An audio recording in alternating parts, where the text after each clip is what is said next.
चलिए, last class में हम रेक्टिफायर स्टार्ट करने वाले थे। रेक्टिफायर का इंट्रोडक्शन हम ले चुके थे। बेसिकली रेगुलेटेड पावर सप्लाई का हमने एग्जांपल लिया था। रेगुलेटेड पावर सप्लाई मींस जो कि हमें कांस्टेंट डीसी आउटपुट प्रोवाइड करता है। ठीक है, रेगुलेटेड पावर सप्लाई का ब्लॉक डायग्राम आप लोगों के सामने है। इसमें सबसे पहले हम ट्रांसफार्मर यूज करते हैं स्टेप डाउन करने के लिए। एसी इनपुट वोल्टेज हमारे पास जो नॉर्मल सप्लाई में आती है वो 220 वोल्ट आती है, उसको हम स्टेप डाउन करते हैं जितनी हमें रिक्वायरमेंट होती है उसके अकॉर्डिंग। उसके बाद हम रेक्टिफायर यूज करते हैं जो कि एसी वोल्टेज को पल्सेटिंग डीसी में कन्वर्ट करता है। देन उसके बाद हम फिल्टर रेगुलेटर सर्किट यूज करते हैं जो कि पल्सेटिंग डीसी को स्मूथ करने की कोशिश करता है, बट कंप्लीटली स्मूथ नहीं कर पाता है, बट फिर भी काफी हद तक वो स्मूथ कर देता है। मींस अप्रोक्सीमेट डीसी आउटपुट हमें मिलने लगता है। ठीक है, बेसिकली फिल्टर सर्किट में हम कैपेसिटर यूज करते हैं जो जिसकी हम चार्जिंग डिस्चार्जिंग की हेल्प से पल्सेटिंग डीसी को हम अप्रोक्सीमेट कांस्टेंट डीसी में कन्वर्ट कर पाते हैं। लेकिन फिर भी कुछ रिपल्स रह जाते हैं हमारे आउटपुट में। उन रिपल्स को स्मूथ आउट करने के लिए हम रेगुलेटर सर्किट का यूज करते हैं, और रेगुलेटर में हम बेसिकली जेनर डायोड रेगुलेटर का यूज करते हैं। ठीक है, यहाँ तक हम लास्ट क्लास में ले चुके थे। उसके बाद हमें इस क्लास में रेक्टिफायर स्टार्ट करना था। ठीक है, देखिए ट्रांसफार्मर बेसिकली हमारा टॉपिक नहीं है। वैसे ट्रांसफार्मर के बारे में आप लोग जानते भी होंगे, बट अभी हमारा टॉपिक है रेक्टिफायर। तो रेक्टिफायर दो टाइप के होते हैं, एक आपका हाफ वेव रेक्टिफायर होता है और एक आपका फुल वेव रेक्टिफायर होता है। तो सबसे पहले हम हाफ वेव रेक्टिफायर स्टार्ट करते हैं। ये रेक्टिफायर्स और ये रेगुलेटेड डीसी पावर सप्लाई आप लोगों ने शायद फर्स्ट ईयर में भी स्टडी किया होगा, किया था। सर सर वो लॉकडाउन से सर पूरा अंतिम वाले यूनिट नहीं हो पाए थे सर, शुरू के 2 यूनिट हुए थे। ओके, तो ये टॉपिक आपने किया है या नहीं किया है कभी भी ट्वेल्थ सर में, फर्स्ट ईयर ट्वेल्थ में में? सर इंट्रोडक्शन ट्वेल्थ में किया है सर। ओके ओके, ठीक है, चलिए कोई बात नहीं। यहाँ पे हम कर लेते हैं। देखिए, ये आपके सामने सर्किट डायग्राम है हाफ वेव रेक्टिफायर का। हाफ वेव रेक्टिफायर में आप देखेंगे इनपुट में हमने एक स्टेप डाउन ट्रांसफार्मर लगाया है। ओके, स्टेप डाउन ट्रांसफार्मर में एक इनपुट सेक्शन है और एक आउटपुट सेक्शन है। स्टेप डाउन ट्रांसफार्मर के बाद स्टेप डाउन ट्रांसफार्मर के आउटपुट में हमने एक डायोड लगाया है जिसका कि फॉरवर्ड रेजिस्टेंस RF है। डायोड के बाद हमने अपना लोड कनेक्ट किया है जिसके अक्रॉस हमें आउटपुट चाहिए। ठीक है, स्टेप डाउन ट्रांसफार्मर के इनपुट में हमने अपना AC सिग्नल अप्लाई किया है जिसको हमें रेक्टिफाई करना है। ओके, बेसिकली रेक्टिफायर क्या कर रहा है? रेक्टिफायर आपका AC को पल्सेटिंग DC में कन्वर्ट कर रहा है। ठीक है, जैसे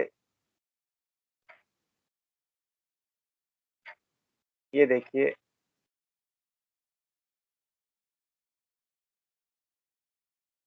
ये आपका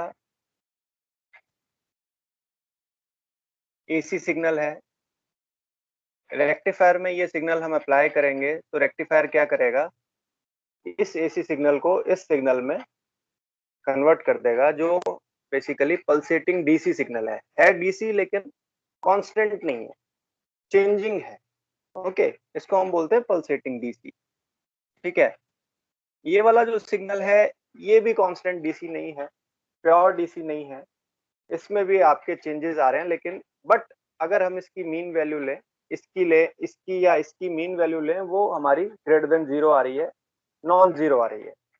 ठीक है, लेकिन हम इस सिग्नल की अगर मीन वैल्यू लें तो वो जीरो है, तो ये एसी सिग्नल है, ये आपका क्या है, डीसी सिग्नल।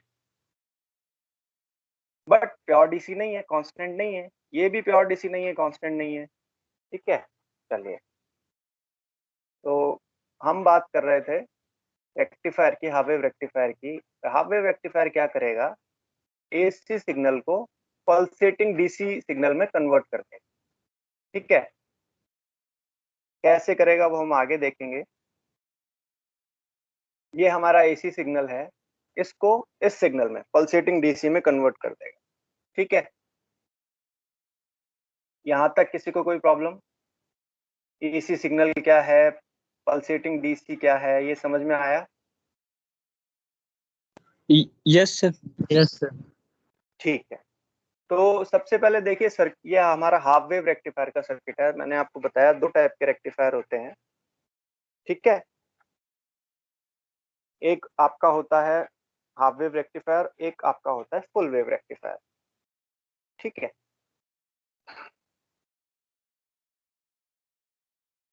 रेक्टिफायर के इनपुट, ये आपका हाफ वेव रेक्टिफायर का सर्किट है। इसमें इनपुट में मैंने जैसा आपको बताया स्टेप डाउन ट्रांसफार्मर लगा होगा।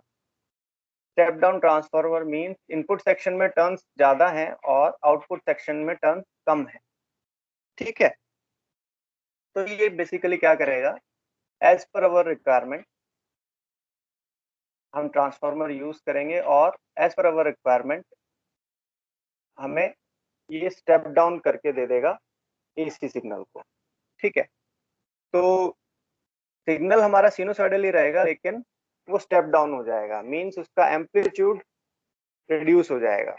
ठीक है, तो जितनी हमारी रिक्वायरमेंट है उसके अकॉर्डिंग हम ट्रांसफार्मर का टर्न्स रेशियो डिसाइड करके और हम अपना एसी इनपुट प्रोड्यूस कर सकते हैं।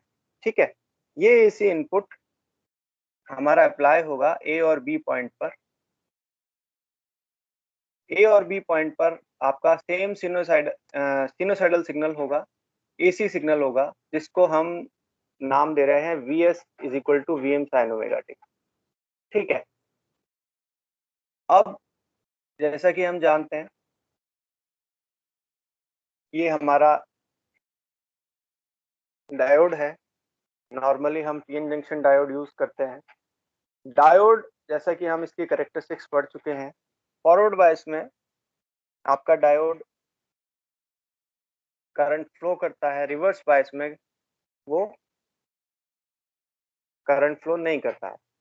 ठीक है, अभी हाफ वेव रेक्टिफायर के लिए हम डायोड को as a ideal diode consider कर रहे हैं for the purpose of understanding the working of half wave rectifier. ठीक है, आइडियल डायोड की क्या कैरेक्टरिस्टिक्स होती है, जैसे ही फॉरवर्ड वोल्टेज अप्लाई हुई वो शॉर्ट हो गया, जैसे ही रिवर्स वोल्टेज अप्लाई हुई वो ओपन हो गया।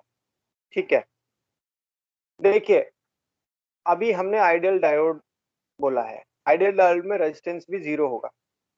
ठीक है, अगर आपको रेजिस्टेंस कंसीडर करना है तो वो भी आप इजीली कंसीडर कर सकते हैं, बट पहले हम आइडियल डायोड लेके हाफ वेव रेक्टिफायर की वर्किंग समझेंगे, और उसके बाद आप इसमें चाहे कोई सी भी करेक्टरिस्टिक्स पीएन जंक्शन डायोड की हमने जो पढ़ी है वो आप यूज कर सकते हैं, चाहे आइडियल डायोड करेक्टरिस्टिक्स यूज कर सकते हैं, चाहे आप ideal diode with cut in voltage use कर सकते हैं, चाहे आप ideal diode diode with cut in voltage and constant resistance use कर सकते हैं, चाहे आप ideal diode with exponential, oh sorry, actual practical diode की करेक्टरिस्टिक्स यूज कर सकते हैं, जो कि आपकी एक्सपोनेंशियल करेक्टरिस्टिक्स होती है। कोई भी करेक्टरिस्टिक्स से आप इसकी वर्किंग को समझ सकते हैं, बट सबसे पहले हम इसको समझेंगे आइडियल डायोड की करेक्टरिस्टिक्स की हेल्प से। आइडियल डायोड की करेक्टरिस्टिक्स क्या होती है, जैसे ही हमने फॉरवर्ड वायर बायस अप्लाई किया, आपका ये डायोड शॉर्ट हो जाएगा, और जैसे ही आपने रिवर्स बायस अप्लाई किया, डायोड ओपन हो जाएगा। आपको याद है हमने लास्ट क्लास में 4 कैरेक्टरिस्टिक्स पीएन जंक्शन डायोड की पढ़ी थी। आइडियल डायोड की, then ideal diode with cut in voltage, then ideal diode with constant ideal diode with cut in voltage and a constant resistance after cut in voltage, which is also called piecewise linear characteristics। कई type की yes. हमने correct, हाँ, तो आप उनमें से कोई भी करेक्टरिस्टिक्स यहाँ पे यूज कर सकते हैं, सिंपल है, ठीक है। बट नॉर्मली हम यहाँ पे आइडियल डायोड करेक्टरिस्टिक्स यूज करते हैं, ठीक है, जिसमें आपका कोई रेजिस्टेंस नहीं होता है, कोई कट इन वोल्टेज नहीं होती है। लेकिन आप एक बार ये डायोड की करेक्टरिस्टिक्स यूज करके वर्किंग समझेंगे, फिर आप कुछ भी, कोई सी भी अगर करेक्टरिस्टिक्स आपको बोला जाता है कि आपको वो पर्टिकुलर करेक्टरिस्टिक्स यूज करनी है, तो आप किसी भी करेक्टरिस्टिक्स की हेल्प से इसकी वर्किंग को एक्सप्लेन कर सकते हैं और इसको यूज कर सकते हैं, ठीक है। अभी हम आइडियल डायोड की करेक्टरिस्टिक्स यूज कर रहे हैं। आइडियल डायोड में क्या होगा, जैसे ही डायोड फॉरवर्ड वाइज हुआ, जैसे ही इसके अक्रॉस पॉजिटिव वोल्टेज अप्लाई हुई, ये फॉरवर्ड वाइज हो जाएगा, शॉर्ट हो जाएगा। जैसे ही रिवर्स वोल्टेज अप्लाई हुई, नेगेटिव वोल्टेज अप्लाई हुई, ये ओपन हो जाएगा और करंट आपका फ्लो नहीं करेगा। तो अभी साइनोसाइडल सिग्नल अप्लाई हो रहा है, इसमें पॉजिटिव साइकिल में, जो पॉजिटिव हाफ साइकिल है, उसमें डायोड क्या हो जाएगा, फॉरवर्ड हो जाएगा, डायोड शॉर्ट हो जाएगा, और आरएल के अक्रॉस आपकी कंप्लीट पॉजिटिव साइकिल आ जाएगी, ठीक है। अब जैसे ही नेगेटिव साइकिल आएगी, नेगेटिव साइकिल में क्या होगा, नेगेटिव साइकिल में डायोड रिवर्स बायस हो जाएगा, ठीक है। नेगेटिव साइकिल में डायोड रिवर्स बायस हो जाएगा, तो क्या होगा, डायोड ओपन हो जाएगा, कोई करंट आरएल के अक्रॉस फ्लो नहीं होगी, ठीक है, कोई वोल्टेज आरएल के अक्रॉस नहीं आएगी, ओके। तो आपका नेगेटिव साइकिल में कोई आउटपुट नहीं आएगा, आउटपुट केवल पॉजिटिव साइकिल में आएगा, और वो क्या होगा, complete positive cycle as it is आपके लोड के अक्रॉस आ जाएगी, ठीक है। तो इस सर्किट का अगर हम आउटपुट देखना चाहें तो किस तरह का होगा,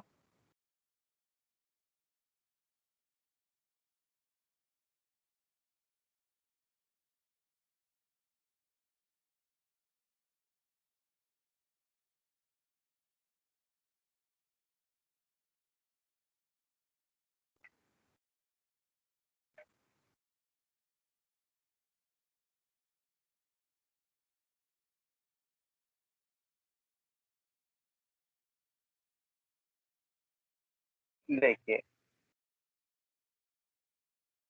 पॉजिटिव हाफ साइकिल में कंप्लीट पॉजिटिव साइकिल आ गई, नेगेटिव हाफ साइकिल में कोई हाफ साइकिल नहीं आएगी, कोई आउटपुट नहीं आएगा। तो अगर इनपुट वोल्टेज आपका इस तरह का है, तो लोड वोल्टेज किस तरह की होगी, केवल पॉजिटिव हाफ में आपकी लोड वोल्टेज आएगी, नेगेटिव हाफ में कोई लोड वोल्टेज नहीं आएगी, और इसी तरह से लोड करंट भी आपकी पॉजिटिव हाफ में आएगी, नेगेटिव हाफ में नहीं आएगी, ठीक है।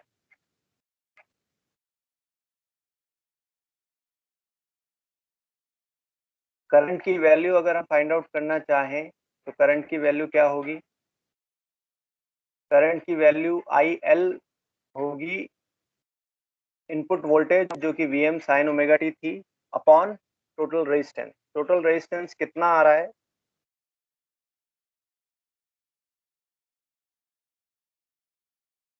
R F. अगर आपको डायोड का रेजिस्टेंस कंसीडर करना है तो आप कर सकते हैं are F plus R S, जो ये ट्रांसफार्मर की कोयल है, सेकेंडरी ट्रांसफार्मर की एक प्राइमरी वाइंडिंग है, एक सेकेंडरी वाइंडिंग है। जो सेकेंडरी वाइंडिंग की जो कॉइल है, इसका जो रेजिस्टेंस आ रहा है उसको आर एस आप ले सकते हैं। दोनों नेग्लिजिबल अगर हैं तो इनको नेग्लेक्ट भी कर सकते हैं, plus R L. R L means load resistance, ठीक है। तो लोड करंट आई एल आपकी क्या आएगी, आई एल आएगी V M sine omega T upon R F plus R S plus R L, ठीक है। ये आपकी लोड करंट की वैल्यू आएगी, और इसको हम लिख सकते हैं I M sine omega T. I M क्या होगा, आई एम होगा V M upon R F plus R S plus R L, ठीक है, ये आपका Vm होगा।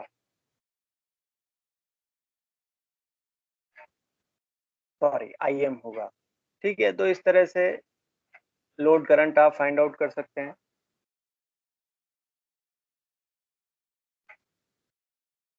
एनालिसिस, मैथमेटिकल एनालिसिस अगर हाफ वेव रेक्टिफायर का हमको करना है तो हम इजीली कर सकते हैं, बट एनालिसिस से पहले यहाँ तक किसी को कोई प्रॉब्लम है तो बताइए।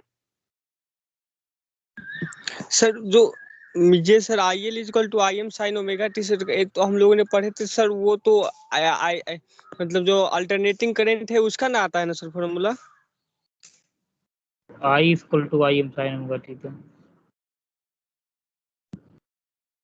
हाँ बिल्कुल सही बात है, फॉर्मूला ऑल्टरनेटिंग करंट का आता है, लेकिन ये ऑल्टरनेटिंग करंट देखिए, पॉजिटिव हाफ में आपकी ऑल्टरनेटिंग करंट आ रही है।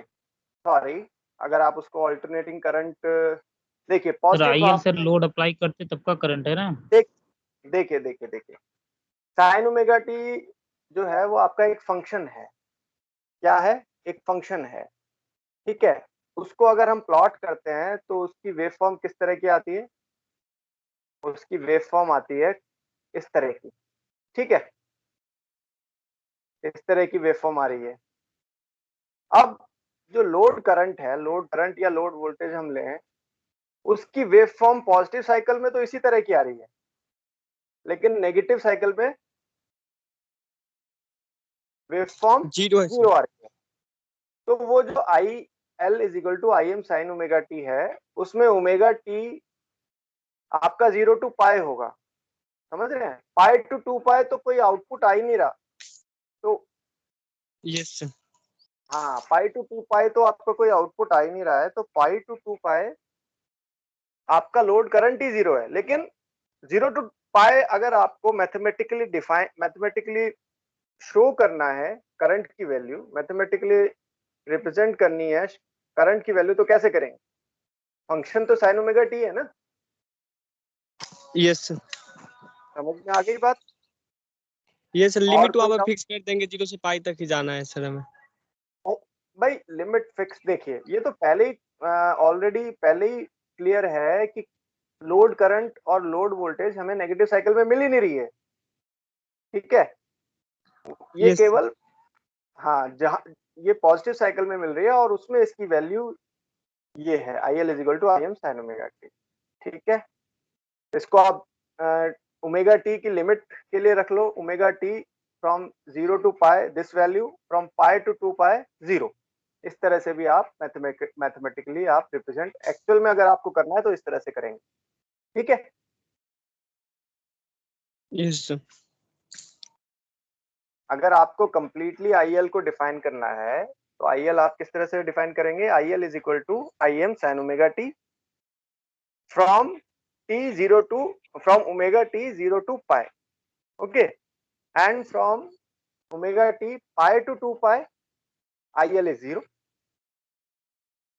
ठीक है, तो मैथमेटिकली कंप्लीटली अगर आपको मैथमेटिकल रिप्रेजेंटेशन आईएल का करना है तो आप इस तरह से करेंगे। और कोई डाउट?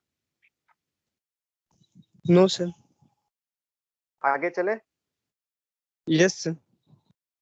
अच्छा स्टूडेंट्स, ओके चलिए,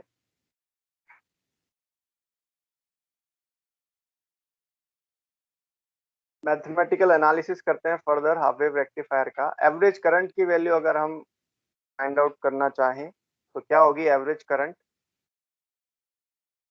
लोड करंट की मैं बात कर रहा हूँ। ठीक है, लोड करंट की एवरेज वैल्यू किस तरह से फाइंड आउट करेंगे? एवरेज वैल्यू की डेफिनेशन क्या होती है?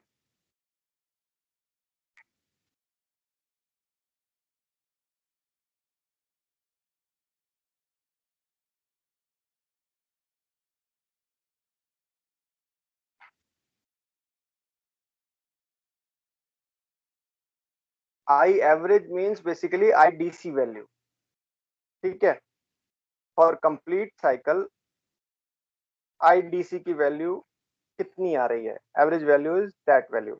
आई डीसी की वैल्यू हम कैसे कैलकुलेट करेंगे?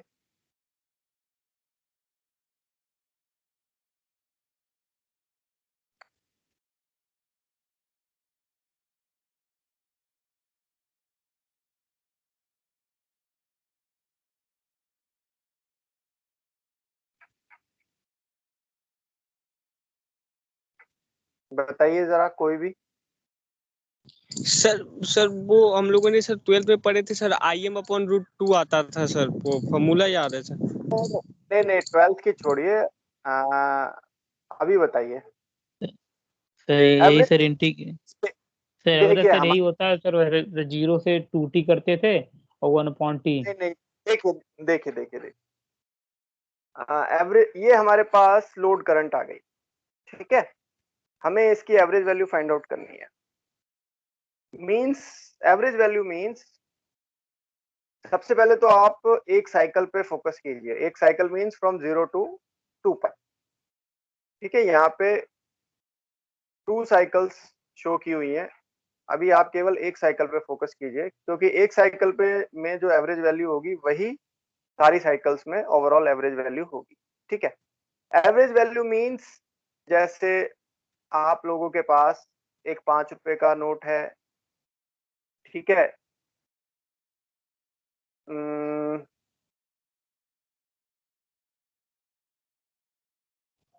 Sir average value mean sir, ये जो साइकिल में सर जितना करंट फ्लो हो रहा है सर, वो एक कंटिन्यूअस यदि फ्लो करे डीसी के फॉर्म में, तो उतना ही होना चाहिए सर। वो जो वैल्यू होगा वही सर हमारा आएगा सर एवरेज वैल्यू।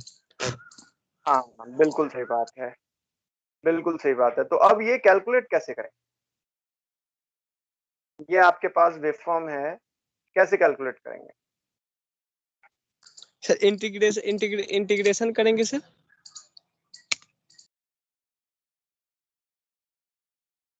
इंटीग्रेशन से क्या होगा, क्या आता है इंटीग्रेशन से? सर पहले इसका इक्वेशन लिख देंगे सर, Im sin⍵t है सर। नहीं वो तो लिख देंगे, लेकिन मैंने आपसे पूछा इंटीग्रेशन, इंटीग्रेशन से क्या होता है? सर इंटीग्रेशन में सर हम करते हैं एक छोटे से पार्ट का हम ज्यूम करके मान लेते हैं, और उसको पूरे बड़े देखिए पार्ट में निकालने के लिए यूज करते हैं सर। देखिए देखिए देखिए, बात सुनिए, आपने बिल्कुल सही बताया है। बाकी स्टूडेंट्स के लिए भी क्लियर होना चाहिए। रविकांत, आप बताइए जरा, एवरेज वैल्यू क्या होती है?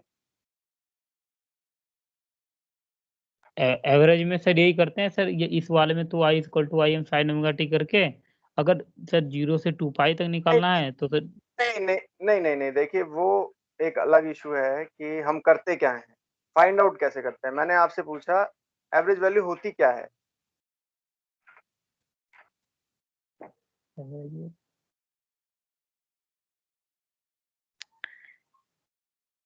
मैंने अभी आपको बताया था एवरेज वैल्यू डीसी वैल्यू होती है, और उसको बहुत अच्छी तरह से एक दूसरे स्टूडेंट ने एक्सप्लेन किया। मैं आपको और बेसिक एग्जांपल दे रहा था, बट आप लोगों को मालूम है, तो इसलिए मेरे को वो एग्जांपल देने की जरूरत नहीं पड़ी। बट वो एक स्टूडेंट ने आंसर किया है, वो सबको क्लियर होना चाहिए कि डीसी वैल्यू क्या होती है। बेसिकली करते कैसे हैं वो ठीक है, इंटीग्रेशन कर रहे हैं वो ठीक है, अभी आपने देख लिया, बट वो क्यों कर रहे हैं वो हमें समझ में आना चाहिए।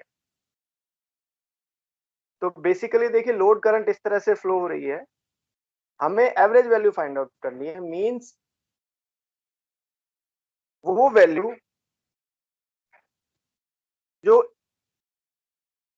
इस करंट के इक्विवेलेंट डीसी वैल्यू हम कंसीडर कर सकते हैं। इस करंट के इक्विवेलेंट कांस्टेंट करंट जो फ्लो हो रही है थ्रू आउट द साइकिल, वो हमारी डीसी वैल्यू होगी। In other words, average value of current throughout the cycle. क्योंकि देखिए, theta is equal to omega T, X axis पे हमने लिया हुआ है, वाई एक्सिस पे लोड करंट है। थीटा आपका 0 से स्टार्ट हो रहा है, पाई तक जा रहा है, देन 2 पाई तक जा रहा है, ठीक है। अगर इस थीटा को आप ओमेगा एंगुलर फ्रीक्वेंसी से डिवाइड कर दें तो टी आ जाता है, टाइम एक्सिस आ जाता है, ठीक है। तो आपके अभी तो एंगल्स हैं जो कि रेडियंस में है, 0, पाई, 2 पाई एंगल्स है। इसको आप 2 pi F is equal to omega से, अगर omega is equal to 2 pi F से डिवाइड करेंगे तो टाइम आ जाएगा, सेकंड्स में आपका एक्स एक्सिस आ जाएगा, तो एक्स एक्सिस आपकी टाइम एक्सिस हो जाएगी। तो उस कंडीशन में हम ज़्यादा इजीली समझ सकते हैं। तो आप अभी एक्स एक्सिस को टाइम एक्सिस एज्यूम कीजिए, करना कुछ नहीं है, बस ओमेगा से डिवाइड करना है आपको। टाइम एक्सिस को, एंगल को आपको ओमेगा से आप डिवाइड करेंगे, तो आपका 2 पाई से आप जब डिवाइड करेंगे तो आपका ये टाइम एक्सिस में कन्वर्ट हो जाएगा। तो 0 से आपकी साइकिल स्टार्ट होगी t इज इक्वल टू 0 से, और t is equal to capital T पर खत्म होगी। जहां पर अभी 2 पाई है वहां पर कैपिटल T होगा, mean 1 time period, 5 second, 6 second, 10 second, जितना भी है। तो 0 सेकंड से हम स्टार्ट करते हैं। 0 सेकंड पे 0 करंट है, देन करंट आपकी इंक्रीज कर रही है, फिर एक पॉइंट पे वो मैक्सिमम हो रही है, देन वो करंट डिक्रीज कर रही है, और theta is equal to pi या फिर T is equal to capital T by 2, half cycle पे करंट आपकी 0 हो रही है। उसके बाद करंट 0 ही है नेक्स्ट हाफ साइकिल के लिए, from theta is equal to pi to 2 pi, और T is equal to capital T by 2 to capital T, current आपकी 0 है। तो करंट आपकी चेंज कर रही है, ठीक है। अगर हमें इस चेंजिंग करंट की ऐसी करंट फाइंड आउट करने को कहा जाए जो कांस्टेंट हो और इसके इक्विवेलेंट हो, तो वो आपकी equivalent DC current, equivalent DC value कहलाती है, ठीक है। वो बेसिकली एवरेज करंट होती है, क्योंकि अभी करंट अलग अलग इंस्टेंट पे अलग अलग करंट की वैल्यू है। उन सब करंट्स को अगर आप ऐड कर दें, उन सब इंस्टेंट्स की करंट को आप ऐड करें और डिवाइड करें टाइम पीरियड से, ठीक है, टाइम पीरियड से डिवाइड करें, तो एवरेज करंट पर सेकंड आपकी, average current per unit, average current आपकी आ जाएगी, ठीक है। वही करंट हमारी डीसी करंट होती है, वही करंट हमारी, हम कह सकते हैं कि इतनी इक्विवेलेंट कांस्टेंट करंट हमारी, हम इसके इक्विवेलेंट मान सकते हैं, ठीक है। तो बेसिकली अगर हमें इस चेंजिंग करंट की एवरेज वैल्यू फाइंड आउट करनी है, basically average value means average value find out करनी है, जिसको हम डीसी वैल्यू भी बोल रहे हैं, तो हमें क्या करना है, जस्ट ये जो वैल्यूज गिवन है करंट की, हमें इन सब वैल्यूज को ऐड करना है और नंबर ऑफ इंस्टेंट से डिवाइड करना है, तो हमारी एवरेज करंट पर इंस्टेंट हमारी वैल्यू आ जाएगी, ठीक है। तो अब क्योंकि ये डिस्क्रीट फंक्शन तो है नहीं, ये कंटिन्यूअस फंक्शन है, तो कंटिन्यूअस फंक्शन में अगर हमें ऐड करना है तो बेसिकली वो क्या हो जाता है, इंटीग्रेशन हो जाता है। तो हम इजीली क्या कर सकते हैं, इंटीग्रेशन अगर हम करें तो हमारा इंटीग्रेशन की हेल्प से हम सारी वैल्यूज का समेशन हम फाइंड आउट कर सकते हैं, ठीक है।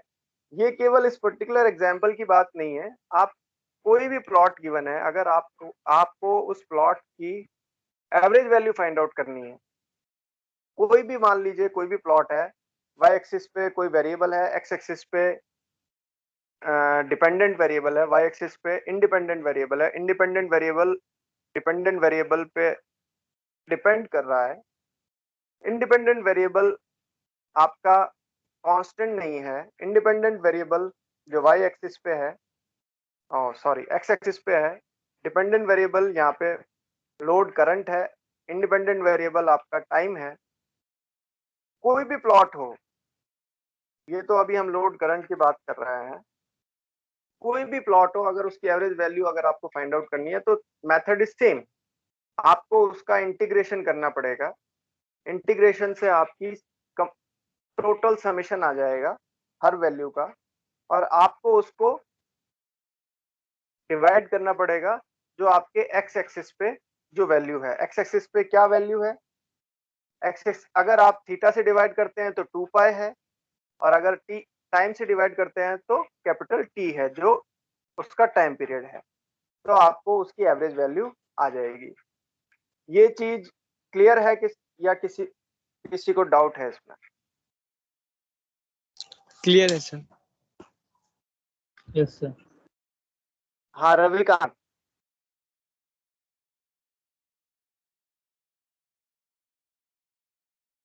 Yes sir. तो ये जो आप डायरेक्टली इंटीग्रेशन और डायरेक्टली आप मैथमेटिकल फॉर्मूला बताने लग गए थे, इंटीग्रेशन क्यों करते हैं? एक्चुअली हमें हर इंस्टेंट की वैल्यू को सबको लेके और उनको ऐड करना है। तो वो ऐड कैसे होगा? क्योंकि कंटीन्यूअस फंक्शन है ये, तो हम इजीली इंटीग्रेशन कर सकते हैं। अगर डिस्क्रीट फंक्शन होता तो हमें इंडिविजुअल वैल्यू को ऐड करना पड़ता। कंटीन्यूअस फंक्शन है तो हम इंटीग्रेशन करेंगे तो हमारी हर वैल्यू का एडिशन आ जाएगा, जिसको हम बेसिकली एरिया भी बोलते हैं, एरिया अंडर द कर्व। ठीक है, एरिया अंडर द कर्व। तो हमें कुछ नहीं करना, यहाँ पे इंडिपेंडेंट वेरिएबल थीटा लिया हुआ है, कोई प्रॉब्लम नहीं है। एवरेज वैल्यू हमें फाइंड आउट करनी है, कैसे भी फाइंड आउट कर सकते हैं। हम इंटीग्रेशन करेंगे, कंप्लीट साइकिल के लिए हमें चाहिए तो हम इंटीग्रेशन करेंगे from 0 to 2 pi I L D theta, उसको डिवाइड करेंगे 2 पाई से, क्योंकि 2 pi is the complete angle, angle covered in one cycle. In one cycle में कितना एंगल कवर हो रहा है? 2 पाई। चलिए, अब आईएल की वैल्यू कांस्टेंट तो है नहीं, आईएल की वैल्यू वेरी हो रही है। 0 to पाई आईएल की value I M sine theta है, theta is equal to omega T, और पाई टू 2 पाई इसकी वैल्यू 0 है। तो ये वैल्यू पुट कर देते हैं। ये वैल्यू पुट की तो हमने इजीली, बड़े easily with the help of integral calculus, definite integral, हमने लिमिट रखी और हमारी आईएल की वैल्यू आ जाएगी। देखते हैं जरा आईएल की वैल्यू क्या आएगी।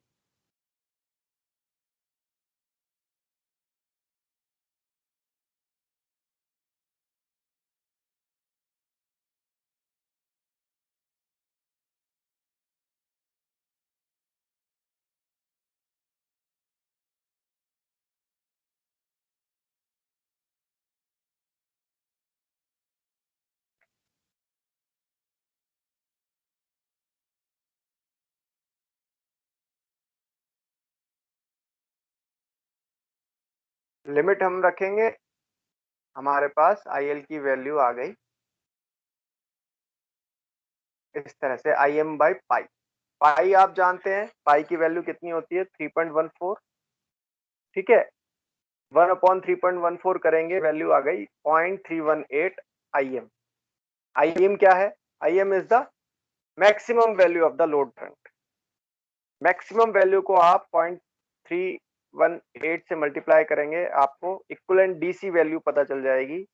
मींस लोड करंट में, लोड करंट की इक्विवेलेंट डीसी वैल्यू, लोड में जो इक्विवेलेंट डीसी करंट फ्लो हो रही है वो हो रही है 0.318 IM।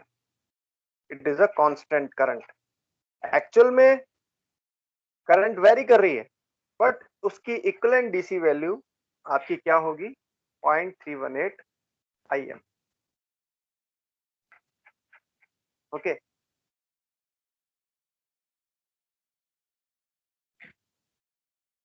इसी तरह से अगर हमें output DC voltage find out करनी है तो आउटपुट डीसी वोल्टेज हम इजीली फाइंड आउट कर सकते हैं। Output DC voltage will be equal to DC current into RL. Okay भाई, V is equal to IR होता है ना, voltage is equal to current into resistance.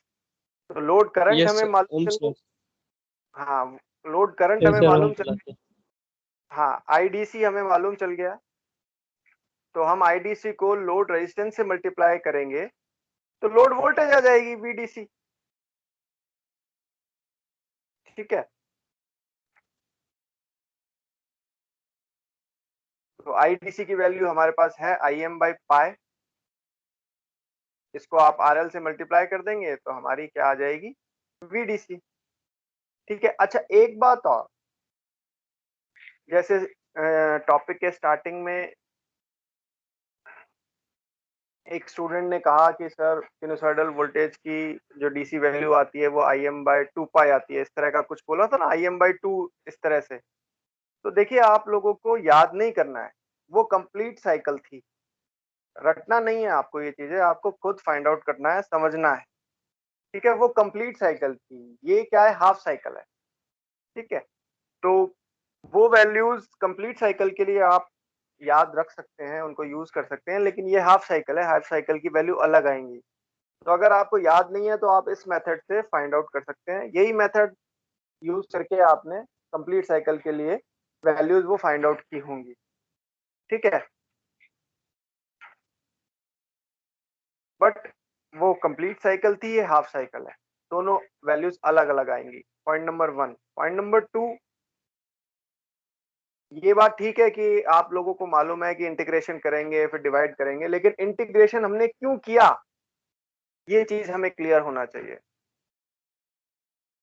Integration से plot का अगर हम इंटीग्रेशन कर रहे हैं तो वो बेसिकली हम क्या कर रहे हैं, वैल्यूज का एडिशन कर रहे हैं। उसको हम डिवाइड कर रहे हैं टाइम से या थीटा से, तो वो हम क्यों कर रहे हैं, एवरेज वैल्यू फाइंड आउट करने के लिए, average value per unit scale, हम वो वैल्यू फाइंड आउट कर रहे हैं और वो वैल्यू कहलाती है एवरेज वैल्यू। ठीक है, इंटीग्रेशन से एरिया अंडर द कर्व भी आता है, कर्व के अंदर कर्व जो एरिया कवर कर रहा है वो भी हमारा इंटीग्रेशन से आता है। तो ये सारी चीजें हमें क्लियर होंगी, तब हम काफी इजीली चीजों को अप्लाई कर सकते हैं। ठीक है, तो ये चीज क्लियर हुई आपको? Yes sir. यस।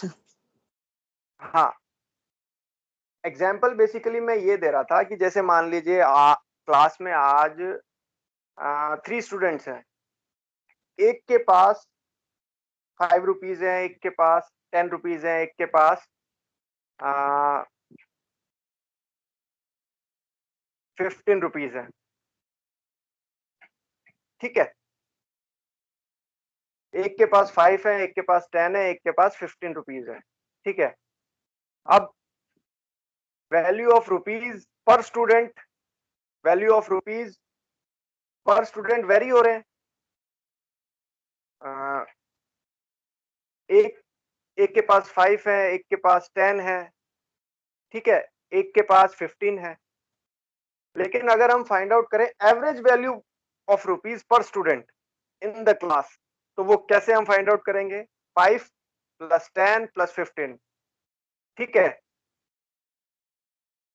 तीनों को ऐड करेंगे, ये कितना आ गया, 30। इसको डिवाइड करेंगे किससे, 3 से, 30/3। ठीक है, कितना आया, 10। Means average value of rupees per student कितना आया, 10 रुपीज पर स्टूडेंट। ठीक है, इसी तरह से लोड करंट आपकी वेरी कर रही है, हर इंस्टेंट पे अलग अलग करंट फ्लो हो रही है।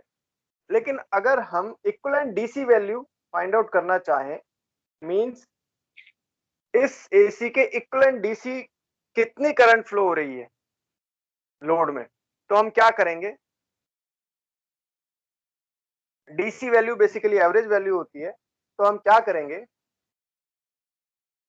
कंप्लीट साइकिल की तो एवरेज वैल्यू 0 होती है, क्योंकि पॉजिटिव हाफ के लिए वो करंट पॉजिटिव है, नेगेटिव हाफ के लिए करंट नेगेटिव है, दोनों इक्वल है मैग्नीट्यूड में, तो दोनों करंट को जब हम ऐड करेंगे तो 0 आ जाएगी।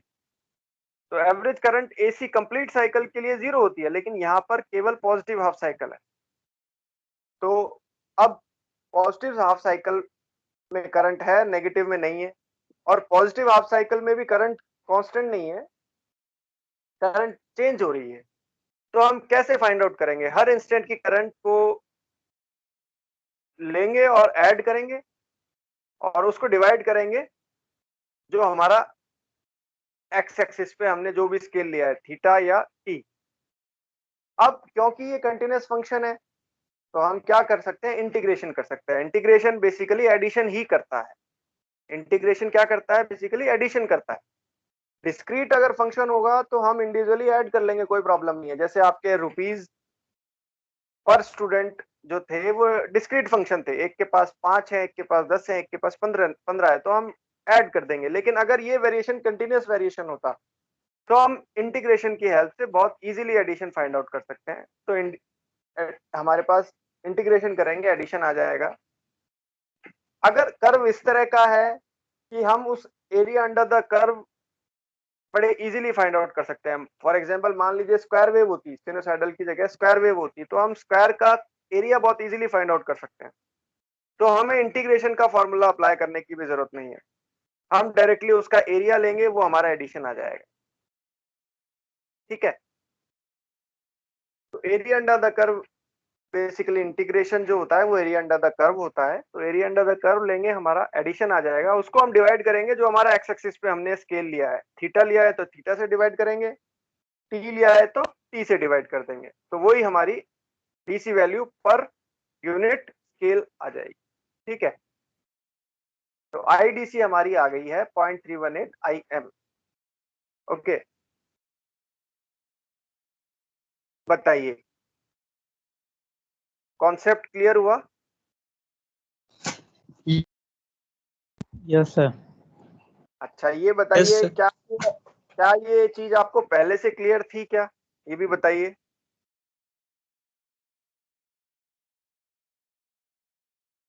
इंटीग्रेशन का क्या मतलब होता है, क्यों इंटीग्रेशन कर रहे हैं, ये चीज क्लियर थी? किस किस को क्लियर थी, बताइए जरा जल्दी से। यस सर, पहले से क्लियर थी सर। थोड़ा बहुत तो क्लियर था, बाकी तरफ हो गया। ओके, और ये सुमित जी क्यों चुप बैठे हुए हैं, ये भी कुछ बोले? ये सब थोड़ा बहुत रह जाता है तो हो गया क्लियर सर। ओके, यानी कि पहले से क्लियर आप लोगों को नहीं था। ठीक है, मेजोरिटी को नहीं था। ये चीज मैंने इसलिए बताई क्योंकि मुझे मालूम, देखिए ये आपका 12th का टॉपिक है, ठीक है, बट मुझे मालूम, अंदाजा रहता है कि नॉर्मली स्टूडेंट्स को ये चीजें क्लियर नहीं होती है। ये चीजें मैंने बताई इसलिए हैं आपको क्योंकि बेसिकली आप मैकेनिकल इंजीनियरिंग के स्टूडेंट्स हैं। ठीक है, वहां पे भी आपको ये सिखाया जाता होगा कि जो भी चीज हम पढ़ रहे हैं, जो भी चीज हम कर रहे हैं, वो बेसिकली हवा में नहीं होती है। हर चीज का एक रीजन होता है और हर चीज बहुत ही सिंपल होती है। अगर हम उसके बेसिक को नहीं समझेंगे तो हमें लगेगा हमें रटना पड़ेगा, उसको याद रखना पड़ेगा। अगर हम समझ लेंगे कि बेसिकली वो हो क्या रहा है तो हमें उसको रटना नहीं पड़ेगा। ठीक है, हमें उसको याद नहीं रखना पड़ेगा, ऑटोमेटिकली हमें वो चीज समझ में आ जाएगी। तो जो भी चीज हम पढ़ते हैं बेसिकली वो एक ऑब्वियस चीज होती है, एक सिंपल चीज होती है, उनको रटने की कभी भी जरूरत नहीं है। उनको आप समझिए कि बेसिकली हो क्या रहा है। हर चीज के पीछे रीजन होता है और अगर आप उस चीज को समझ लेंगे तो आपको रटना नहीं पड़ेगा। ठीक है, तो जो भी चीज हम ये जितने भी, चाहे कुछ भी हम पढ़ें, छोटी से छोटी, बड़ी से बड़ी, थ्रू आउट अवर इंजीनियरिंग, चाहे आपकी मैकेनिकल इंजीनियरिंग हो, चाहे आपकी इलेक्ट्रिकल इलेक्ट्रॉनिक्स, कोई भी इंजीनियरिंग का सब्जेक्ट आप पढ़ रहे हो, हर चीज बड़ी ही सिंपल होती है और हर चीज के पीछे रीजन होता है। अगर वो रीजन और वो बेसिक सिंपल चीज आपने नहीं ध्यान दी तो आपको लगेगा अरे यार ये टॉपिक तो बड़ा अजीब सा है, बड़ा बोरिंग है, बट ऐसा नहीं है, क्योंकि करने वाले हम आप लोग ही हैं। हर चीज का एक्सपेरिमेंट्स, इन्वेंशन, डिस्कवरी करने वाले हम आप जैसे इंसान हैं। हमने ही ये चीज स्टडी की है और हमने ही ये चीज पब्लिश की है, चाहे तो बुक में चाहे किसी पेपर में। ठीक है, अगर हमें बेसिक नहीं मालूम है तो हमें लगेगा अरे यार ये तो क्या है, ये तो समझ में नहीं आ रहा है, या हमको याद करना पड़ेगा कि इंटीग्रेशन होता है। ठीक है, जैसे आपने 12th में पढ़ा होगा कि इंटीग्रेशन होता है, लेकिन शायद कुछ स्टूडेंट्स को इंटीग्रेशन का मतलब आज समझ में आया कि बेसिकली इंटीग्रेशन होता क्या है। ठीक है, तो पढ़ा, बड़े बड़े फॉर्मूलेज, बड़े बड़े क्वेश्चंस आपने 12th क्लास में किए होंगे। ठीक है, बेसिकली, लेकिन इंटीग्रेशन का मतलब क्या होता है वो आपने आज सीखा। इसी तरह से आपने डिफरेंशिएशन भी किया होगा, ठीक है। तो कोई मुझे बता सकता है डिफरेंशिएशन, जैसे कोई प्लॉट है, उसका कोई भी आपको कर्व दे दिया जाए, y is equal to fxt, means y axis पे f फंक्शन है और x एक्सिस पे t है, ठीक है। तो इसका डिफरेंशिएशन बेसिकली क्या होगा, किस चीज को शो करेगा?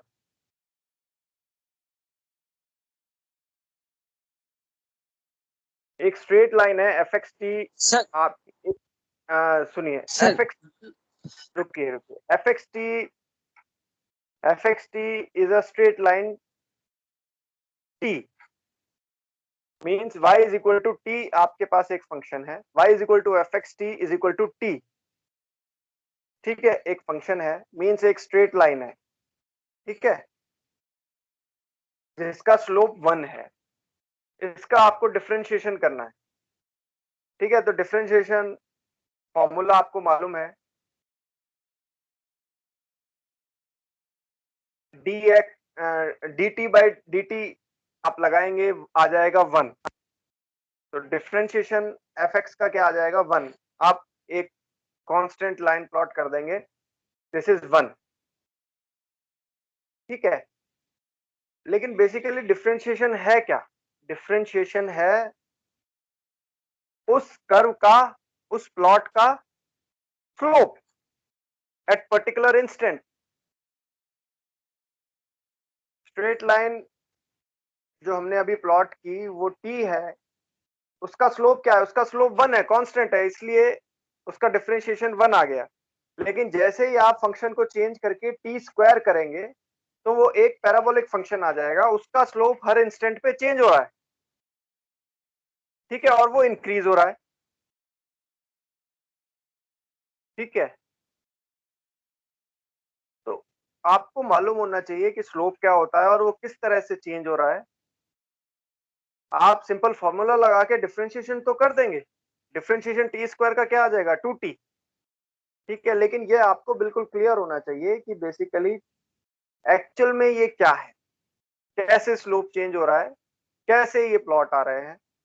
फॉर्मूला हमें मालूम है, तो इंटीग्रेशन हमें मालूम है क्या होता है, हमने 12th में बहुत किया है। डिफरेंशिएशन हमें मालूम है, बहुत किया है, लेकिन यहाँ पे आपने उसको अप्लाई किया है, और किस तरह से अप्लाई किया है देखिए। आपको डीसी वैल्यू चाहिए थी करंट की, आपको समेशन ऑफ करंट चाहिए था, आपने इंटीग्रेशन किया, सारी वैल्यूज ऐड हो गई। जस्ट एक फॉर्मूला लगाया, आपको सारी वैल्यूज मेजर करके ऐड करने की जरूरत नहीं पड़ी, आपको इंटीग्रेशन से सारी वैल्यूज आपने ऐड कर दी। तो ये आपने इंटीग्रेशन की एक एप्लीकेशन यूज की। अगर इंटीग्रेशन आपके पास नहीं होता तो आप ये वैल्यू फाइंड आउट नहीं कर सकते थे, बहुत मुश्किल हो जाता, ठीक है। तो हर चीज बहुत सिंपल होती है, जस्ट आपको उसका बेसिक क्लियर होना चाहिए। अगर बेसिक क्लियर नहीं है तो फिर आपको वो चीज रटनी पड़ती है और वो कंप्लीट अंडरस्टैंडिंग नहीं आती है, आप उसको अप्लाई नहीं कर पाते। तो इसलिए बेसिकली डिटेल में लेने का मेरा दो पर्पस था। एक तो ये कि बेसिकली कोई भी टॉपिक हो, आपको उसका बेसिक क्लियर होना चाहिए, कॉन्सेप्ट क्लियर होना चाहिए, चाहे वो मैकेनिकल का हो, कोई भी हो, बिल्कुल उसकी डेप्थ डिटेल बिल्कुल आपको क्लियर होना चाहिए। कुछ भी ऐसा नहीं होना चाहिए कि क्लियर ना हो, जैसे बिल्कुल आपके आंखों के सामने हो रहा हो ऐसे। पॉइंट नंबर 2, ये टॉपिक क्योंकि आपका मैकेनिकल से थोड़ा सा हटके है, तो आपको थोड़ा इसमें इंटरेस्ट आए, इसलिए ये मैंने आपके सामने ये चीज ली। हर टॉपिक को बिल्कुल क्रिस्टल क्लैरिटी आपके पास होनी चाहिए। चलिए नेक्स्ट हम ले रहे थे इसमें डीसी वोल्टेज। एसी वोल्टेज हमारे पास आ गई, सॉरी डीसी करंट हमारे पास आ गई, लोड करंट हमारे पास आ गई, एवरेज वैल्यू ऑफ करंट हमारे पास आ गई। Average value and DC value is same, ठीक है, DC value means average value. चलिए ये हमारे पास आ गई।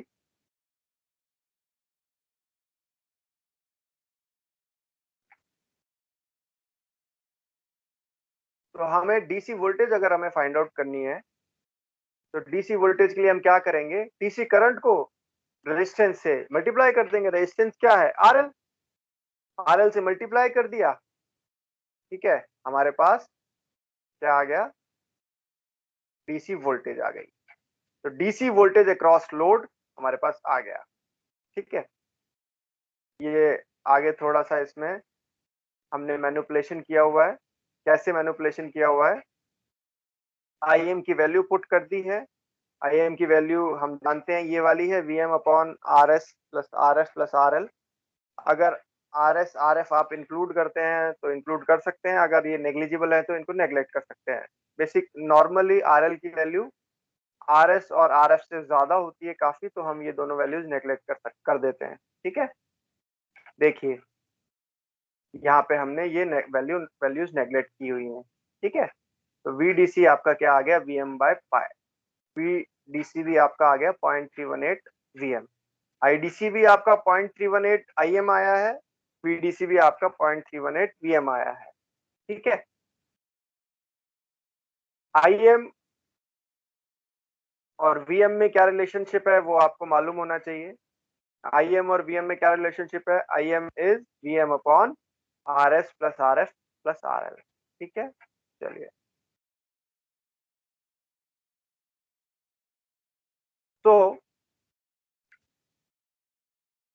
DC value of output voltage is 31.8% of the maximum AC input voltage। ठीक है, कहने का मतलब ये जो AC इनपुट हमने अप्लाई किया है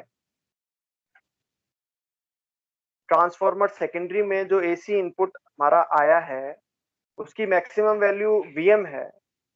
उस VM का 0.318 टाइम्स आपका VDC आ रहा है। ठीक है, हाफ वेव रेक्टिफायर के केस में इसका परसेंटेज हम फाइंड आउट करें तो 31.8, इसको आपको 100 से मल्टीप्लाई करना पड़ेगा। 0.318 VM को 100 से मल्टीप्लाई करना पड़ेगा तो आपका परसेंटेज आ जाएगा। तो परसेंटेज कितना आ रहा है, 31.8% of VM means maximum AC input voltage. DC value आपकी आउटपुट वोल्टेज की कितनी आ रही है, 31.8% of maximum AC input voltage. ठीक है, किसी को यहाँ तक किसी को कोई प्रॉब्लम? No sir. ठीक है, देखिए ये टॉपिक मैं बहुत धीरे धीरे आराम से इसलिए ले रहा हूं, एक बार आपको ये चीजें बिल्कुल क्रिस्टल क्लियर हुई तो हम आगे के टॉपिक थोड़ा तेजी से ले सकते हैं। लेकिन यहाँ पे आपको थोड़ी सी बोरियत हुई, थोड़ा सा समझ अंडरस्टैंडिंग में कमी हुई तो फिर आपको थोड़ा सा आगे भी बोरियत हो सकती है, इसलिए हम ये टॉपिक बड़े आराम से ले रहे हैं। नेक्स्ट हमारी टॉपिक है RMS load current, RMS value of the load current. ठीक है, RMS की फुल फॉर्म होती है रूट मीन स्क्वायर वैल्यू। ठीक है, अभी हमने लिया था DC value of load current IDC, अब हम ले रहे हैं RMS value of load current IRMS। ठीक है, IRMS कैसे फाइंड आउट करेंगे, जैसा कि नेम सजेस्ट कर रहा है, पहले हम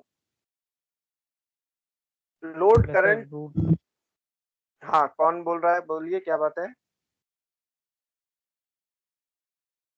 सर पहले सर ये अंडर रूट करेंगे, फिर उसके नीचे सर मीन, फिर स्क्वायर कर देंगे उसका। नहीं नहीं नहीं नहीं, गलत गलत। क्लास 12th में सर। हाँ बोलिए बोलिए। 12th में सर ऐसे निकाला जाता था। नहीं नहीं, ये ऐसे नहीं निकालते थे, आपको गलत याद है। Any other student? गोलू शायद सही बता देंगे।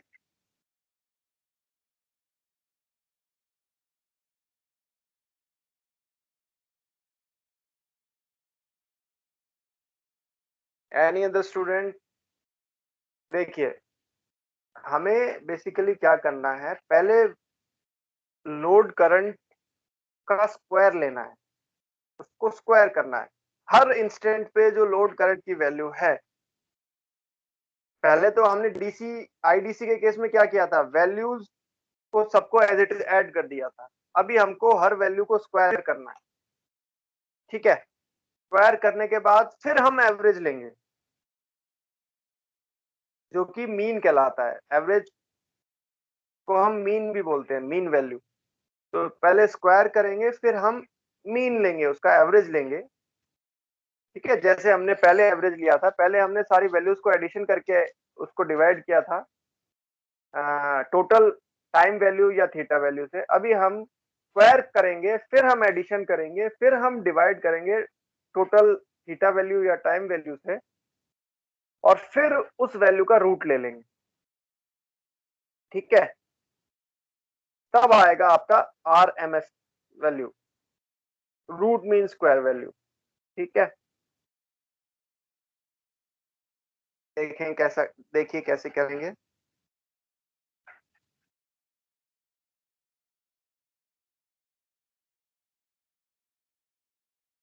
हाँ ये रहा, देखिए सबसे पहले आईएल लिया, ये आईएल है, थीटा के रेस्पेक्ट में ले रहे हैं हम। ये चीज समझने में तो कोई प्रॉब्लम नहीं है ना, थीटा के रेस्पेक्ट में और टी के रेस्पेक्ट में दोनों में क्या डिफरेंस है और क्या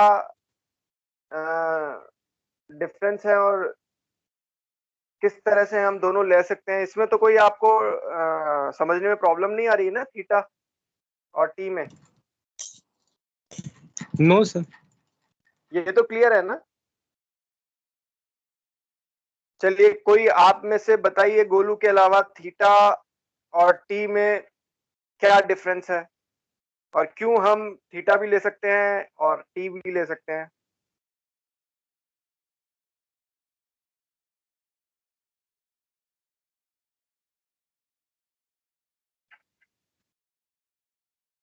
चलिए गोलू आप बताइए।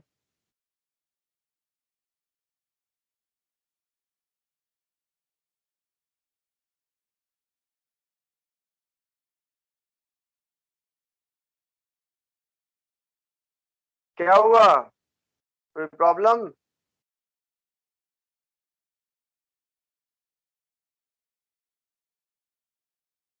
Am I audible students? Yes sir. हाँ तो बताइए थीटा और टी।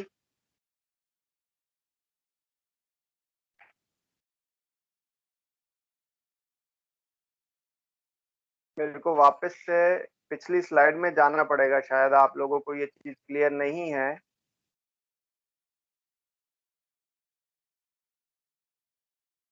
कि थीटा क्या होता है और टी क्या होता है, क्लियर है क्या, बताइए जरा, क्योंकि ये छोटी छोटी चीजें क्या है दिक्कत करती हैं फिर। क्लियर से ध्यान नहीं आ रहा है सर ये सब। अच्छा ध्यान नहीं आ रहा है, देखिए ऐसी कोई चीज नहीं है कि ध्यान ना आए। देखिए जैसे आपकी लोड करंट है, लोड करंट किस में फ्लो होगी, लोड में फ्लो होगी, आरएल में फ्लो होगी। अगर डीसी करंट है, अगर मान लेते हैं हमने डीसी बैटरी लगाई है और डीसी करंट फ्लो हो रही है और वो 5 एम्पियर की करंट फ्लो हो रही है, तो कंटिन्यूअसली आप कहीं किसी भी इंस्टेंट आप मेजर करेंगे लोड में करंट, वो 5 एम्पियर की करंट आएगी।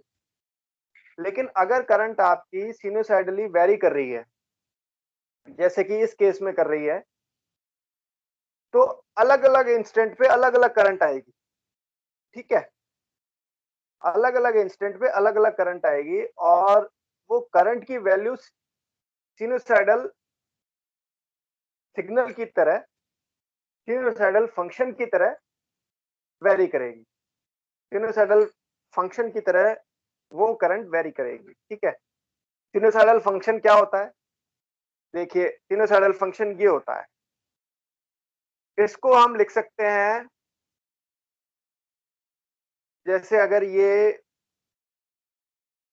इनपुट वोल्टेज है तो इसको हम लिख सकते हैं V in is equal to V M sine theta.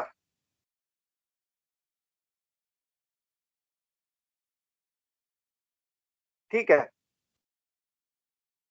और थीटा में आप लोगों को कंफ्यूजन हो सकता है, तो हम इसको लिख देते हैं V in is equal to V M sine omega T. ठीक है, अब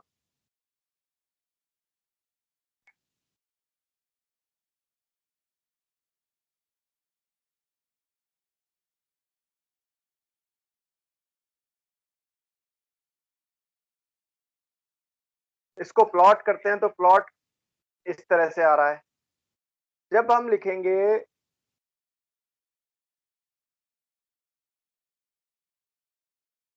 v in is equal to vm sin omega t,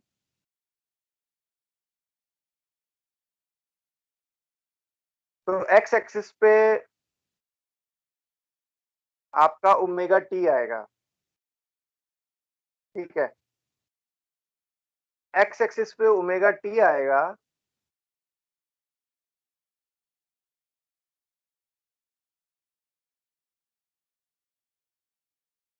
या आप ये सब चीजें छोड़िए, आप तो क्या नाम है एक वोल्टेज ले लीजिए, v in is equal to vm sin t, ठीक है। v is in is equal to vm sin t। अब y एक्सिस पे v in आएगा और x एक्सिस पे t आएगा।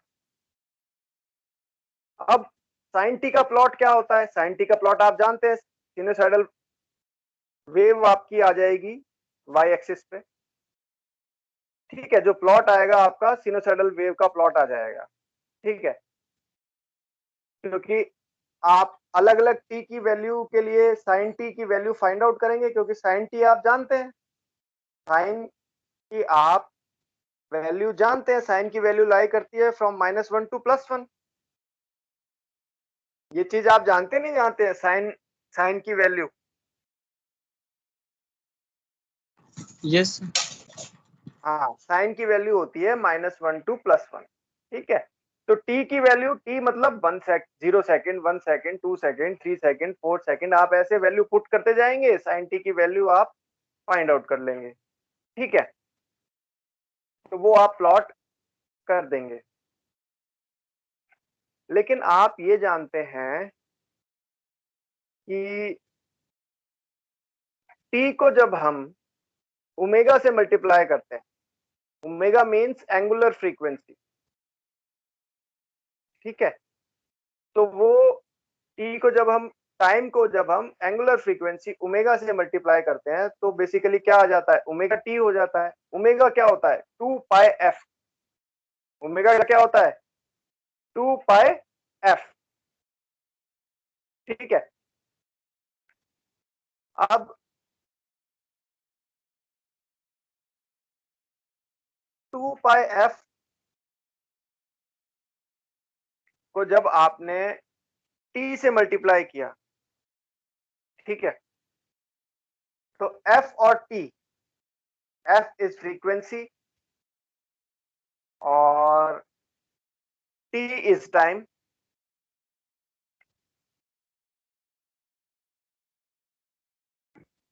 टाइम आपका वेरिएबल है, f आपकी फ्रीक्वेंसी है।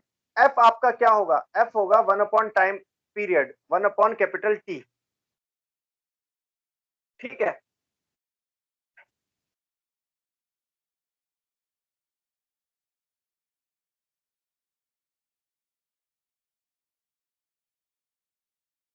अब ऊपर क्या आ गया आपके न्यूमरेटर में? 2 पाई आ गया और t आ गया। इसकी यूनिट क्या हो गई? सेकंड। भाई 2 पाई तो आपका 2 पाई है और टाइम की यूनिट सेकंड हो गई। नीचे टाइम पीरियड है, वो भी सेकंड में होगा, तो सेकंड से सेकंड आपका कैंसिल आउट हो गया। क्या बचा? 2 पाई बचा। मींस जो unit I 2 pi small t by capital T की, वो unit I unit of angle theta, ठीक है। तो कहने का मतलब ये कि जो हमारी साइन वेव है, ठीक है, उसको हम थीटा के रेस्पेक्ट में भी प्लॉट कर सकते हैं और टी के रेस्पेक्ट में भी प्लॉट कर सकते हैं। जब हम थीटा के रेस्पेक्ट में प्लॉट करेंगे तो उसकी वैल्यूज हम ऐसे फाइंड आउट करेंगे, theta is equal to for 0, for π/2, for pi, for 3/2, for 2 pi, ठीक है। जब हम टाइम के रेस्पेक्ट में प्लॉट करेंगे साइन वेव को, तो टाइम के रेस्पेक्ट में जो वैल्यू आएगी वो आएगी 40 is equal to 1 second, 2 second, 3 second, 4 second, 5 second and up to capital T। तो सिग्नल सेम है, आपका फंक्शन सेम है साइन, लेकिन उसको हम प्लॉट दो तरह से कर सकते हैं, with respect to theta, with respect to t. ठीक है, अब यहां पर हमने जो input signal, input voltage apply की है, वो अप्लाई की है Vm sin ओमेगा टी। ठीक है, मीन सिनुसाइडल वोल्टेज अप्लाई की है जिसकी एंगुलर फ्रीक्वेंसी ओमेगा है। तो आप इसको टी के रेस्पेक्ट में भी प्लॉट कर सकते हैं, थीटा के रेस्पेक्ट में भी प्लॉट कर सकते हैं।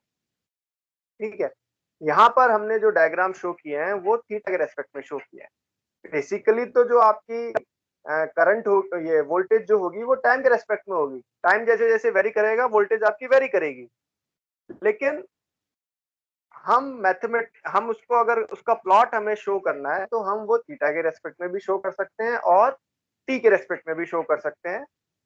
वेव शेप सेम आएगी, जो प्लॉट आएगा उसकी शेप सेम आएगी, लेकिन जो एक्स एक्सिस पे जो स्केल है वो डिफरेंट डिफरेंट हो जाएगा। थीटा अगर स्केल है तो स्केल थीटा का आएगा, अगर टाइम अगर हम ले रहे हैं एक्स एक्सिस पे तो टाइम का स्केल आएगा। वेव शेप बिल्कुल सेम आएगी, लेकिन हम वो दोनों तरह से ले सकते हैं। मैथमेटिकल कैलकुलेशन भी हम दोनों तरह से कर सकते हैं, क्योंकि थीटा हमारा क्या होता है, omega t, 2π/f t।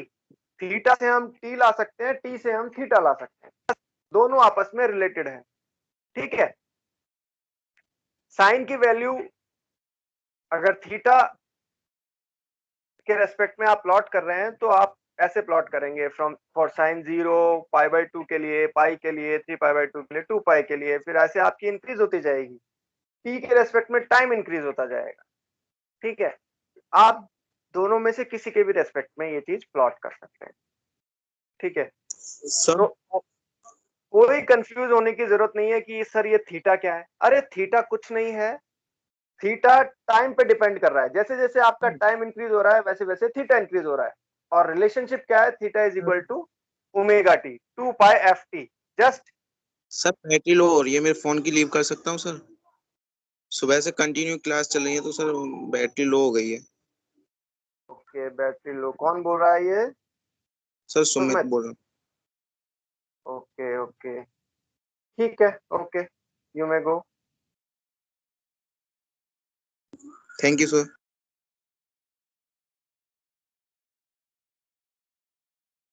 Okay, तो कोई इसमें ऐसी प्रॉब्लम वाली बात नहीं है, आप थीटा के रेस्पेक्ट में भी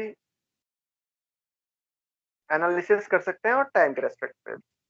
बेसिकली हम टाइम के रेस्पेक्ट में इजीली समझ सकते हैं, लेकिन उसको हम थीटा के रेस्पेक्ट में भी कैलकुलेट कर सकते हैं, क्योंकि थीटा के रेस्पेक्ट में कैलकुलेशंस इजी हो जाती हैं, इसलिए हम टी को थीटा के रेस्पेक्ट में कन्वर्ट कर देते हैं। ठीक है, और रिलेशनशिप सिंपल है, theta is equal to omega t, 2π/f into t। f is 1/T।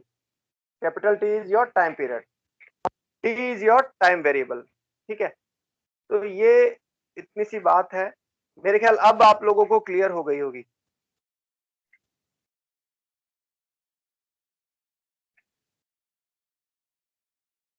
Yes sir. चलिए वापस हम अपने टॉपिक पे जाते हैं। देखिए, ये क्योंकि टॉपिक की स्टार्टिंग है इसलिए हर चीज, हर पॉइंट हमें कंसीडर करना पड़ेगा, अदरवाइज आप लोग थोड़ा सा इसमें, आप लोग हो सकता है आप लोग रटने लग जाएं। इस चीज को रटना नहीं है, बहुत सिंपल सिंपल सी चीज है।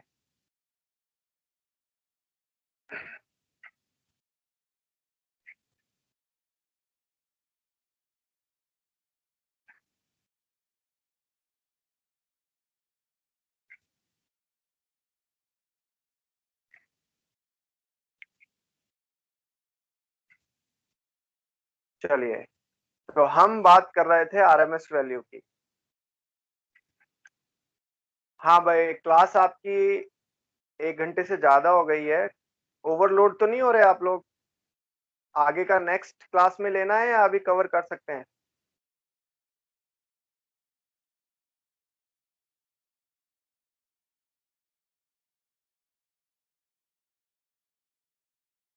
यस हाँ बताइए, कवर अभी आगे लें इसको या नेक्स्ट क्लास में लें?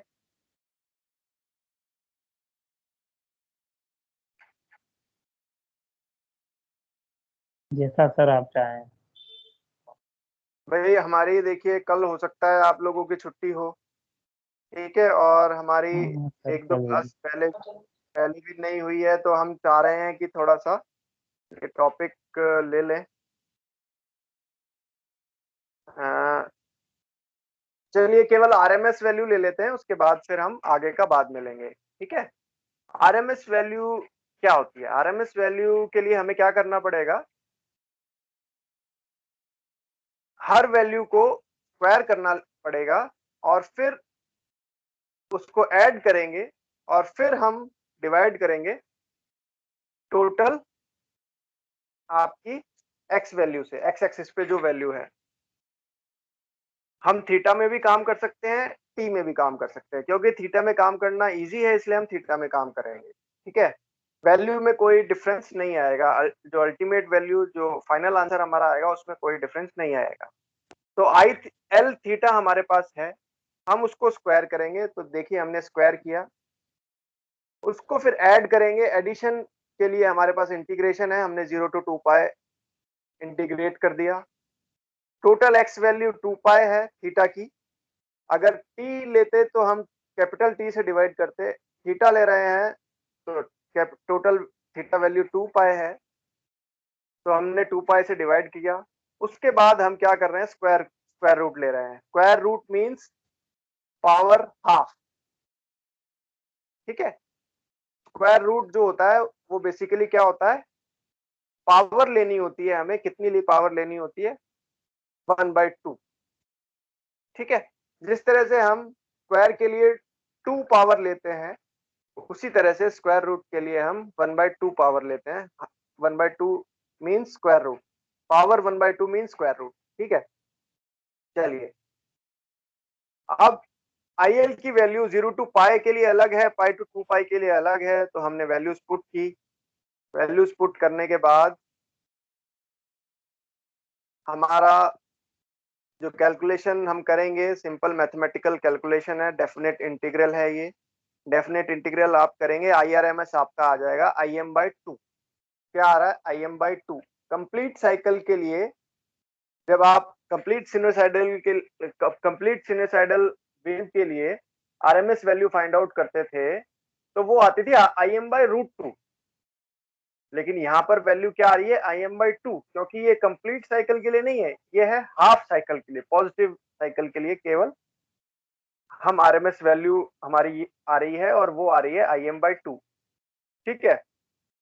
Complete cycle, complete sinusoidal wave के लिए हमारी आरएमएस वैल्यू आती है Im/√2, लेकिन हाफ सिनुसाइडल वेव के लिए हमारी आरएमएस वैल्यू आती है Im/2, वही हमारी आ रही है।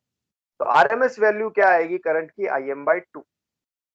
तो एक वैल्यू हमने डीसी वैल्यू कैलकुलेट की, आईडीसी, वो हमारी ये आ रही थी। एक वैल्यू हमने आरएमएस कैलकुलेट की, वो हमारी आ रही है Im/2 या 0.5 Im, ठीक है। तो दो करंट की वैल्यू हमने फाइंड आउट की, एक आईडीसी वैल्यू की, एक आईआरएमएस वैल्यू की। दोनों हम अच्छी तरह से समझ गए कि आईडीसी कैसे कैलकुलेट कर रहे हैं, आईडीसी क्या है, आईआरएमएस कैसे कैलकुलेट कर रहे हैं, आईआरएमएस क्या है, ये भी हम समझ गए, ठीक है। लेकिन इन दोनों में बेसिकली डिफरेंस क्या होता है?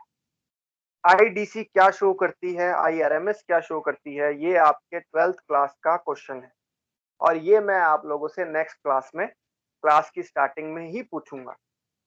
हमने कैलकुलेट तो कर लिया आईडीसी और आईआरएमएस भी कैलकुलेट कर ली, लेकिन बेसिकली इन वैल्यूज का मतलब क्या है? हमने समझ भी लिया आईआरएमएस कैसे कैलकुलेट हो रही है, आईडीसी कैसे कैलकुलेट हो रही है, लेकिन बेसिकली ये वैल्यूज क्या शो कर रही हैं, ये मैं आपसे नेक्स्ट क्लास की स्टार्टिंग में पूछूंगा। आप लोगों को ये ढूंढ के लाना है। वैसे तो आप लोगों को मालूम होना चाहिए, लेकिन अगर नहीं मालूम है तो ये आप लोग सर्च कीजिए और मेरे को नेक्स्ट क्लास की स्टार्टिंग में बताइए कि इन दोनों में क्या डिफरेंस है, दोनों का क्या मतलब है। लोड करंट तो एक्चुअल में तो ऑल्टरनेट करंट है, कंटिन्यूसली चेंज हो रही है, केवल पॉजिटिव साइकिल में वो फ्लो हो रही है, नेगेटिव साइकिल में वो जीरो है। और पॉजिटिव साइकिल में वो कैसे फ्लो हो रही है, सिनुसाइडल सिग्नल की तरह, सिनुसाइडल वेव की तरह फ्लो हो रही है। एक्चुअल में तो वो करंट फ्लो हो रही है, लेकिन हमने उसके कॉरस्पॉन्डिंग आईडीसी कैलकुलेट की, हमने उसके कॉरस्पॉन्डिंग आईआरएमएस कैलकुलेट की। इन दोनों करंट्स का क्या मतलब, क्या शो कर रही हैं ये वैल्यूज, क्या सिग्निफिकेंस है, ये हमें फाइंड आउट करके लाना है। हमने फाइंड आउट कर ली इजीली, बहुत समझ में आ गया कैसे फाइंड आउट की, लेकिन इनका मतलब आपको सर्च करके लाना है। नेक्स्ट क्लास के स्टार्टिंग में मैं ये लूंगा, उसके बाद हम रिपल फैक्टर पढ़ेंगे। रिपल फैक्टर क्या होता है, कैसे कैलकुलेट करेंगे, कैसे कैलकुलेट करना है, ये हम देखेंगे। रिपल फैक्टर बहुत ही इंटरेस्टिंग पॉइंट्स हैं, ये बहुत ही यूजफुल चीजें हैं, ठीक है। ये हम लेंगे, उसके बाद आपका आएगा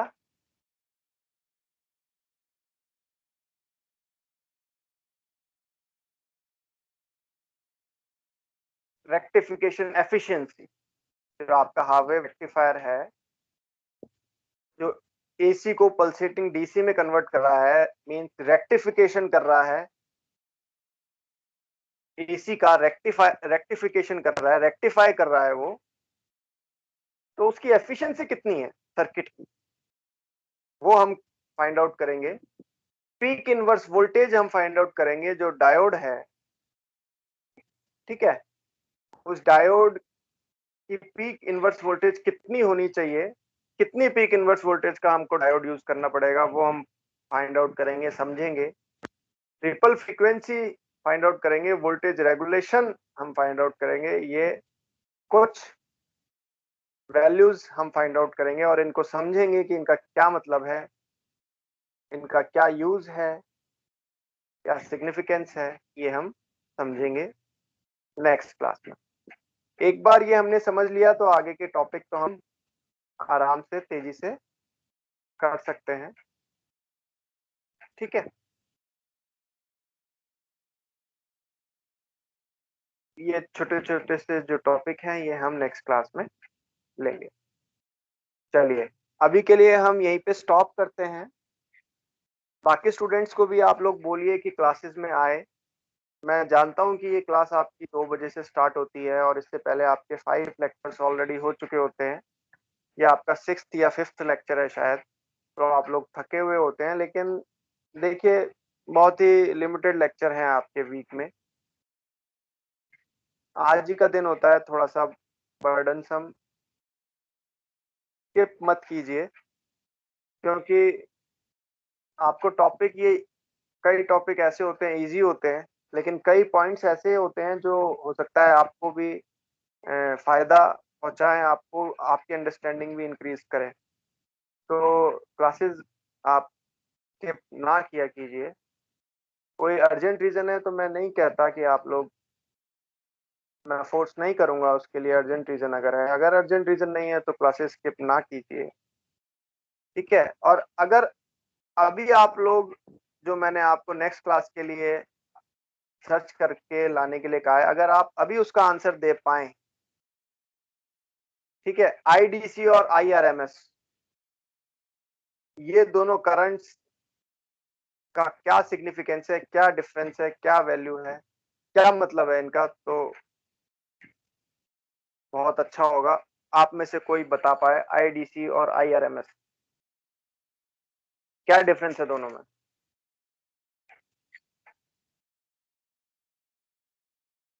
जल्दी से बताइए। और अब बस हम क्लास स्टॉप कर रहे हैं, ऑलरेडी 1.5 आवर हो गया है। ज्यादा मैं आप लोगों का टाइम नहीं लूंगा, ज्यादा क्लास को मैं एक्सटेंड नहीं करूंगा, already upon half an hour extend कर चुके हैं।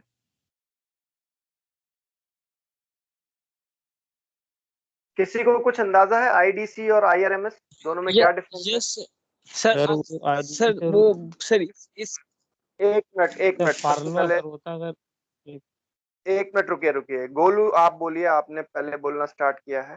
यस सर, इसमें भी सर वही एक साइकिल के अंदर में भी सर उतने ही होते हैं, बस इसमें एक कुछ और टर्म आते हैं जो सर मतलब याद नहीं है सर। इसमें भी वैसे ही डिफिनीशन आते हैं इसका भी, आरएमएस का भी। अब आप लोगों ने क्या है वो चीजें याद की हुई है ना, इसलिए याद नहीं आ रही है।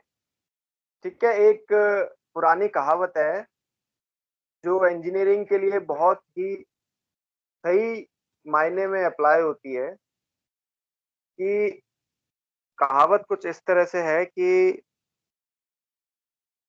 I read I forgot. ठीक है, मैंने पढ़ा, मैं भूल गया। आई सी आई रिमेम्बर, मैंने देखा, होते हुए देखा।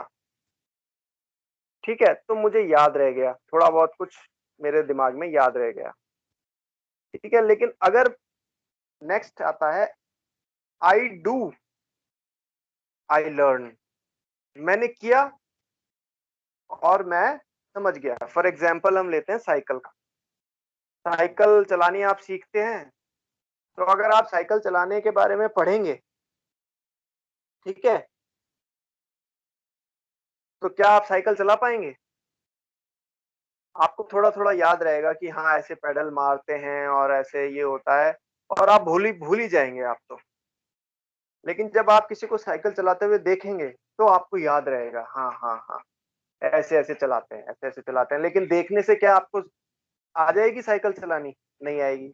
जब आप खुद साइकिल लेके और उसको आपने जो पढ़ा है और जो आपने देखा है वो उसको अप्लाई करेंगे साइकिल पे, तब आपको वो साइकिल ऐसी चलानी आ जाएगी, ऐसी आप उसको चलाएंगे कि अगर आपको नींद पे भी साइकिल पे बिठा दिया जाए तो आप साइकिल चला लेंगे।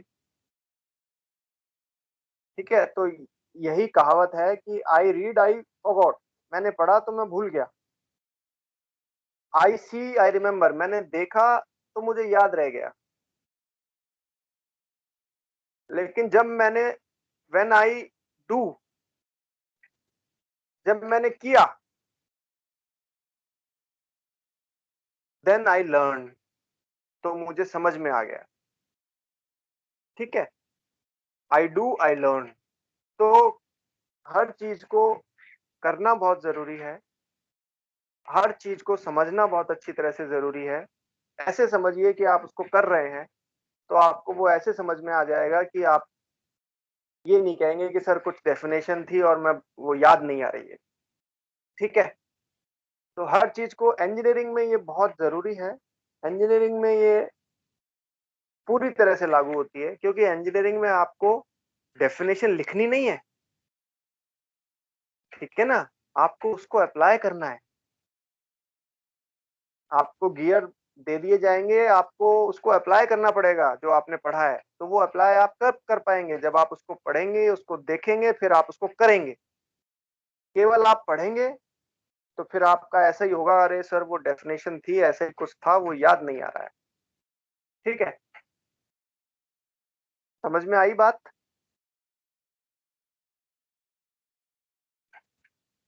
यस। तो हाँ रवि, आप आंसर दे रहे थे आईडीसी और आईआरएमएस का, बताइए जरा। गोलू का तो आंसर हमने सुन लिया।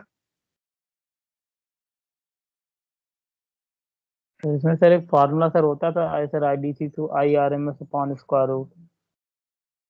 और हाँ हाँ हाँ, सर वो सर डायरेक्ट करंट होता है सर का, वो कंटिन्यूस रहता है। और ये IRMS और साइनसोइडल साइन वेव के फॉर्म में रहता है, चेंज होते रहते हैं।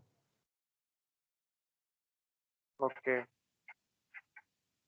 देखिए मैं आप लोगों को अभी, चलिए आप सर्च कीजिएगा, नेक्स्ट क्लास की स्टार्टिंग में तो मैं बता ही दूंगा आप लोगों को। ठीक है, आप सर्च कीजिएगा, नेक्स्ट क्लास की स्टार्टिंग में तो मैं आप लोगों को बता ही दूंगा। सर आवाज आ रही बहुत ही सिंपल सा आंसर है इसका।